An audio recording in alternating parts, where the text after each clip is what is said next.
하나님의 말씀 마가복음 16장의 1절부터 11절.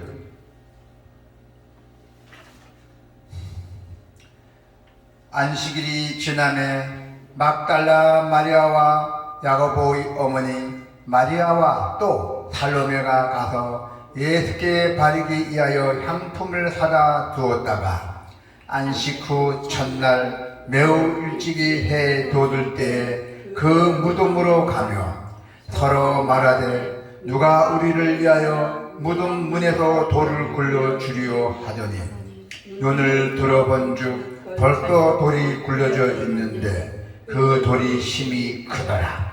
무덤에 들어가서 흰 옷을 입은 한 청년이 우편에 앉는 것을 보고 놀라매 청년이 이르되 놀라지 말라. 너희가 십자가에 못 박히신 나사렛 예수를 찾는구나. 그가 살아나셨고 여기 계시지 아니하니라. 보라, 그를 뒀던 곳이니라. 가서 그의 제자들과 베드로에게 이르기를 예수께서 너희보다 먼저 갈릴리로 가시나니 전에 너희에게 말씀하신 대로 너희가 거기서 배우라 하라 하는지라. 여자들이 몹시 놀라 떨며 나와 무덤에서 도망하고 무서워하여 아무에게 아무 말도 하지 못하더라.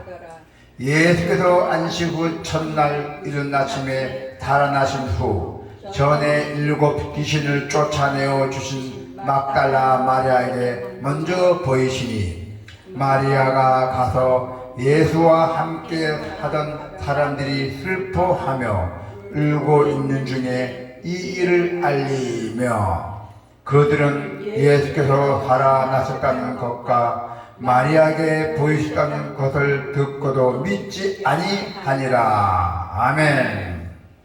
네, 오늘 부활절입니다. 믿는 자가 되어야 돼요. 믿는 자가. 오늘 주님의 부활의 모든 삶의 모든 염려를 다 이길 수가 있어요. 승리할 수 있다는 이야기입니다. 자, 우리 성도 여러분, 합리적으로는 도저히 설명될 수도 없고 납득이 불가사한 일을 믿는다는 것은 참 쉬운 일이 아닌 일입니다. 헌신적인 이 여인들을 오늘 살펴보면은 그들의 신앙과 또 헌신에 관해서는 많은 설명이 필요하지도 않습니다. 그들은 평소에는 주님과 그 제자들을 위해서 자기들의 있던 소유로 모두가 다 섬겼어요. 주님을 위해서 주를 위해 철두철미적 헌신적이었던 것입니다.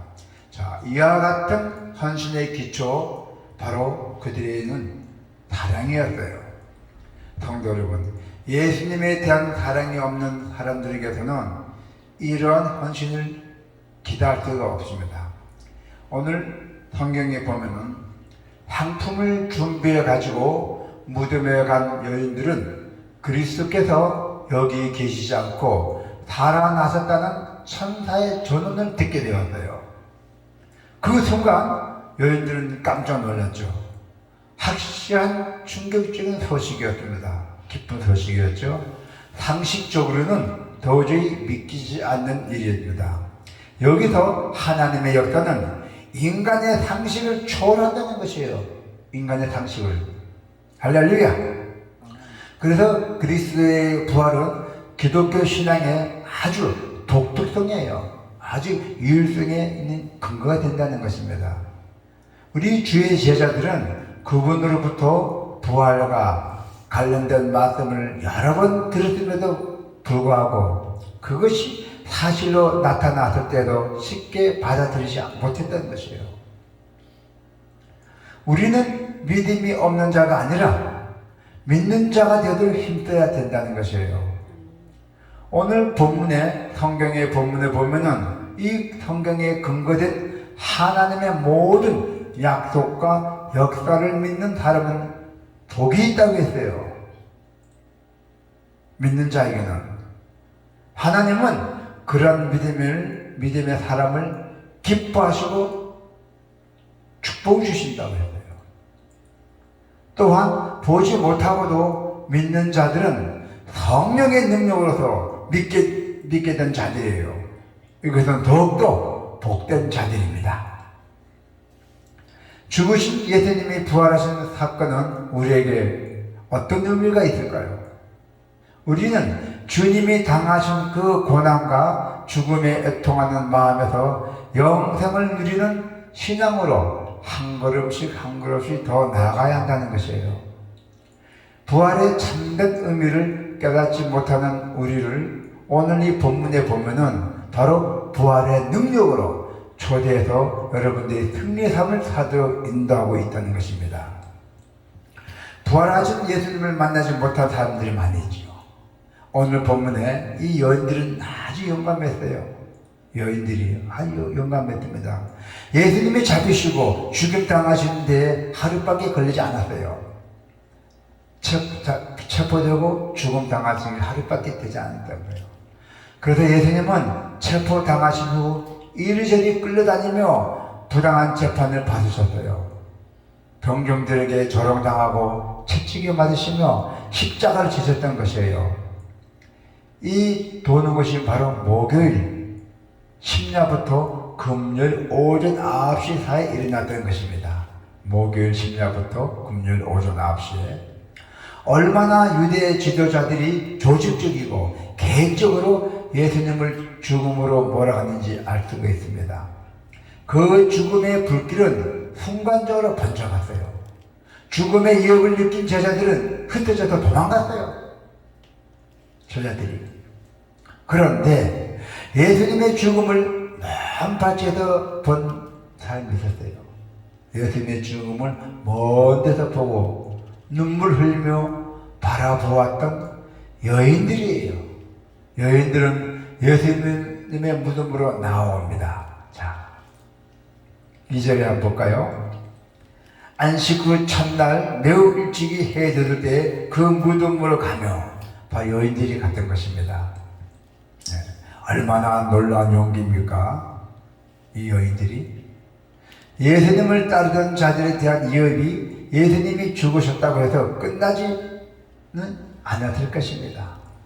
그럼에도 불구하고 그녀들은 주저없이 예수님의 무덤으로 나아갔어요. 무엇 때문에?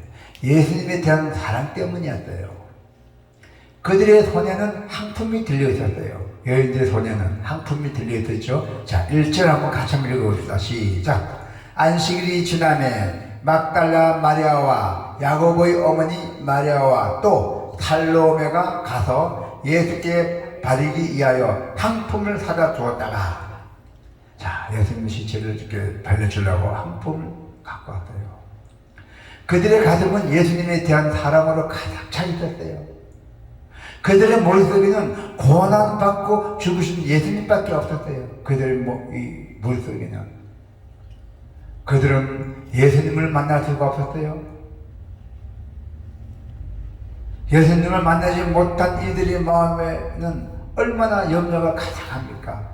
엄청난 걱정이 됐죠. 자, 3절에 한번 볼까요? 시작. 서로 말하되 누가 우리를 위하여 무덤 문에서 돌을 굴려주리오 하더니 그 무덤에는 큰 돌덩이가 막혀져 있었어요. 누가 들어가지 못해요. 그 돌을 굴릴 수가 없어요. 우리는 부활하신 영광의 예수님, 권능의 예수님, 능력의 예수님을 만나야 합니다. 할렐루야. 예수님의 사역이 고난받고 죽임당한 데서 멈추지 않았듯이 우리 신앙도 한 걸음 더 나가야 한다는 것이에요. 죽음을 이기신 주님의 그 권능에 우리는 동참해야 바로 영적 전투에서 승리할 수 있다는 것입니다. 말씀 속에서 만나는 부활이 또 있잖아요. 말씀 속에서 만나는 부활. 예수님은 당신의 부활에 대해서 이미 말씀하셨어요. 나가 죽고 3년 태어난다는 것을 미리 말씀하셨어요. 누구인데? 가이셔라 빌라보. 네. 자, 어떻게 말씀했어요? 이때로부터 예수 그리스도께서 자기가 예루살렘에 올라가 장로들과 대제사장들과 서기관들에게 많은 고난을 받고 죽음을 당하고 제3일에 살아나야 할 것을 제자들에게 비로소 나타내시니, 제자들에게 말했던 것입니다. 이렇게. 그리고 또 어떻게 말했어요? 변화산에서 또 이렇게 말했어요.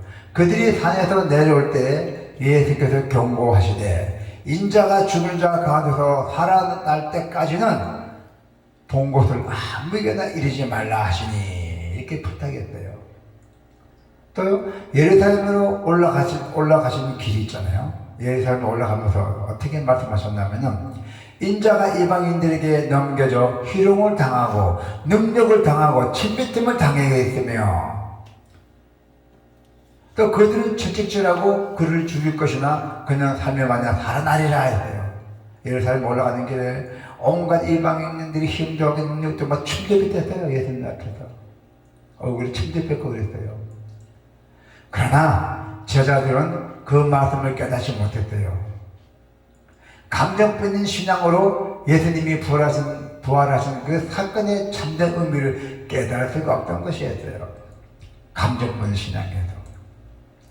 말씀하신 대로 우리에게 큰 교훈을 줍니다. 말씀 속에서 예수님을 만날 수 있다는 것이에요. 말씀 속에서. 우리는 부활을 목격하지 않았고 검증할 수도 없었어요. 그러나 우리에게는 하나님의 말씀이 있어요. 하나님의 말씀. 하나님의 말씀이 우리에게 뭡니까? 신앙이잖아요. 하나님의 말씀은 우리가 눈으로 보지 못하는 그 부활하신 예수님을 만나야 합니다. 부활절은 영생의 소망을 주시는 권능의 왕, 가장 높으신 이름 예수, 부활하신 예수님을 만나는 날입니다. 할렐루야. 우리 앞에도 우리를 염려케 하는 현실, 그리고 무덤 앞에 큰 돌문과도 같은 무게들이 있었어요. 이미 주님이 들려주신 부활에 관한 말씀이 많은데도 때로 우리는 그 말씀들을 생각해내지 못해 현실에 주저앉고도 있었어요. 예수님의 부활, 영생, 재림, 심판을 믿지 않으면 삶의 문제가 집착하고 두려움을 느낄 수밖에 없죠. 자, 여러분, 우리가 부활 신앙을 붙들고 새 힘을 얻으시길 바랍니다. 할렐루야. 그래서 우리의 주님은 죽음도 이기신 분입니다. 우리를 압도하는 그 현실의 문제를 해결해 주실 뿐만 아니라 우리가 무덤이라고 생각했던 곳의 그 부활의 현장으로 완전히 바꿔주실 것입니다. 무덤을 부활의 현장으로 바꿔준다는 얘기입니다. 땅에 매여 살아가는 사람들, 하나님을 모르는 사람들은 오직 두려워하고 염려하며 걱정하며 힘없이 살아갈 수밖에 없어요. 고민 끝에 살아갔으니 힘없이 살아갈 수밖에 없죠. 지금 우리가 그렇잖아요. 우리 현실에 지금 살아가는 것도. 그러나 예수님을 사랑하는 성도들이 그들과 똑같이 살아서는 안 됩니다. 우리에게는 예수님이 있잖아요. 우리의 구세주가 있잖아요. 암만 우리가 어렵고 힘든 일이 당해도 우리는 예수님에게 기도하고 주여 주여 부르면은 우리를 반드시 건져주십니다. 할렐루야. 자, 예수님은 분명한 말씀으로 우리에게 부활을 일깨워 주셨어요. 확실하게 일깨워 주셨습니다. 우리 이제 성도 여러분께서는 예수님의 죽음과 부활, 그리고 이 복음의 내용은 굳게 믿고 흔들림 없이 우리는 어떤 역경 속에서도 주님과 함께 동행해 주시기를 축원합니다. 아멘.